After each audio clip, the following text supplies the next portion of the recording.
So, hello again guys, it's me Federico Tigbak. So, it's a day for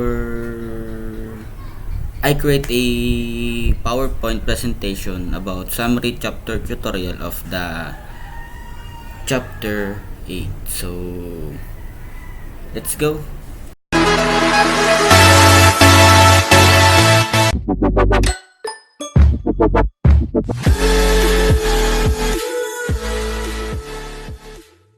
To the PowerPoint.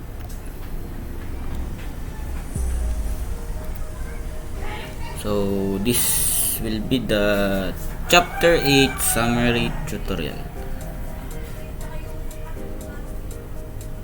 So in this chapter began with an introduction to routing, including a loop, the difference between routed IP and IPX, and routing RIP and IGRP protocols.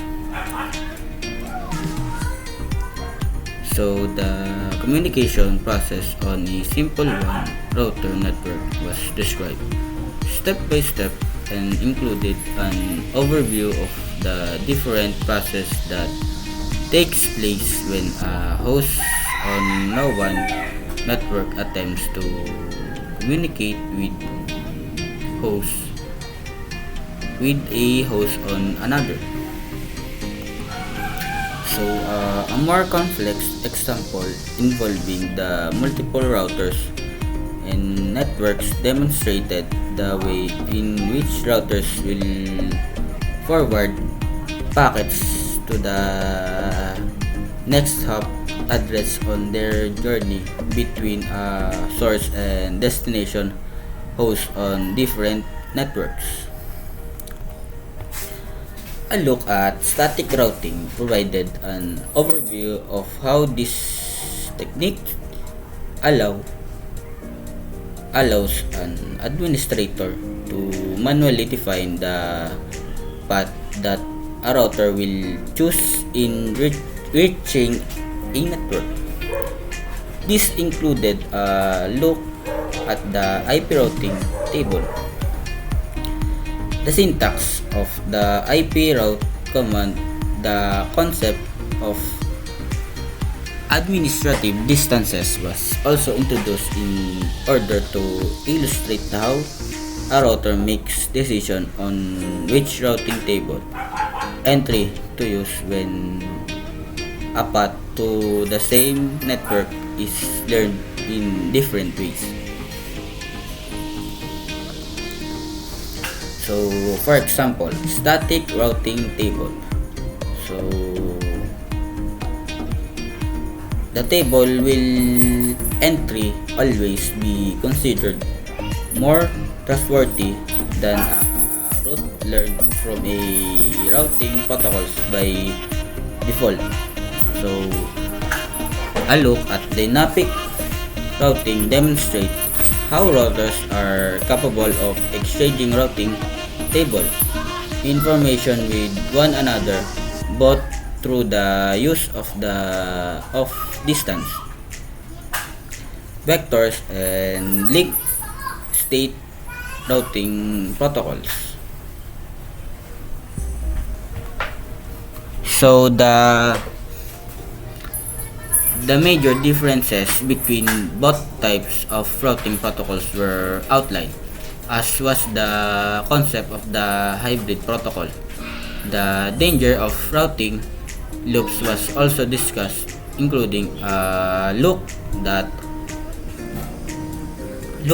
at the techniques used by the distance vector protocols to avoid these loops. An overview of the distance vector routing information protocol outline. Its major characteristics: timer, values, and finally commands to configure and monitor RIP on a Cisco router. So the interior gateway routing protocol was also discussed, including an overview of each configuration. So, for the default routing was looked at as a way to configure a gateway of last resort. So the next, the hub router to whom a router will send packets destined for unknown networks. IPX routing was looked at next, including the fact that IPX, RIP, and SAP messages are broadcast between routers automatically after issuing the IPX routing command. IPX routing was looked at next, including the fact that IPX, RIP, and SAP messages are broadcast between routers automatically after issuing the IPX routing command. So we will go to NetAcad.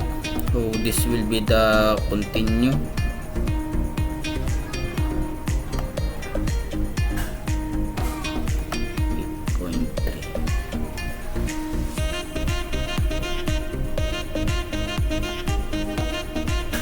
So okay, the subnetting using ID, the 16-bit subnet ID section of the IPv4 global unless address can be used by an organized great internal subnet.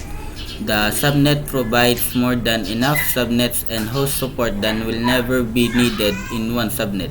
For instance, the 16-bit can create up to 65,536 by 64 subnet. This is not included the possibility of borrowing any bits of interface ID of the address. Support of 18 quintillion hosts of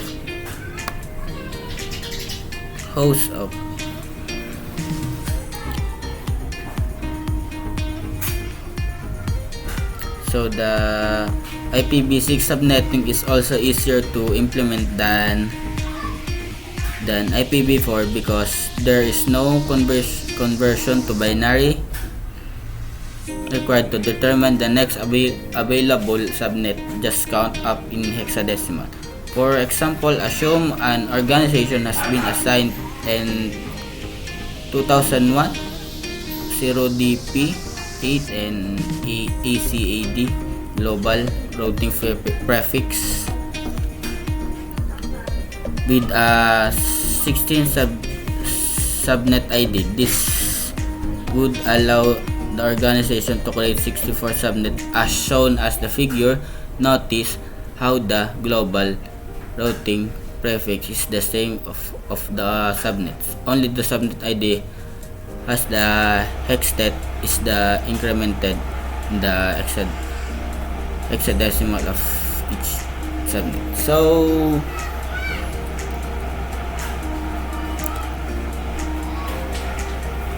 So that's all for now. Please don't forget to subscribe.